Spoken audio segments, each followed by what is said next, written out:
পাহাড়ে শান্তি ফেরাতে আলোচনায় অংশ নিতে শনিবার সকালে রাজধানীর তেজগাঁও বিমানবন্দর থেকে বিমান বাহিনীর হেলিকপ্টারে করে দুপুরে রাঙামাটি পৌঁছান স্বরাষ্ট্র উপদেষ্টা জাহাঙ্গীর আলম চৌধুরী। প্রতিনিধি দলে ছিলেন পার্বত্য চট্টগ্রাম বিষয়ক উপদেষ্টা সুপ্রদীপ চাকমা, স্থানীয় সরকার উপদেষ্টা এএফ হাসান আরিফ এবং প্রতিরক্ষা ও জাতীয় সংহতি উন্নয়ন বিষয়ক প্রধান উপদেষ্টার বিশেষ সহকারী অবসরপ্রাপ্ত লেফটেন্যান্ট জেনারেল আব্দুল আজিজ। দুপুর 12টায় রাঙামাটি সেনানিবাসে পাহাড়ের অস্থিরতা নিয়ে স্থানীয় রাজনৈতিক দলের প্রতিনিধি সহ গুরুত্বপূর্ণ ব্যক্তিদের সঙ্গে বৈঠক করেন প্রতিনিধি দল। এদিকে শনিবার সকাল থেকেই পার্বত্য জেলা খাগড়াছড়ি, রাঙামাটি ও বান্দরবানে চলছে সড়ক ও নৌপথ অবরোধ।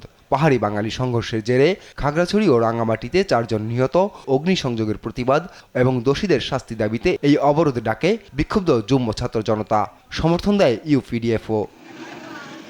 সংঘর্ষে বাস, অটোরিকশা ও ট্রাক ভাঙচুর এবং শ্রমিক আহতের প্রতিবাদে অনির্দিষ্টকালের পরিবহন ধর্মঘট চলছে রাঙামাটিতে।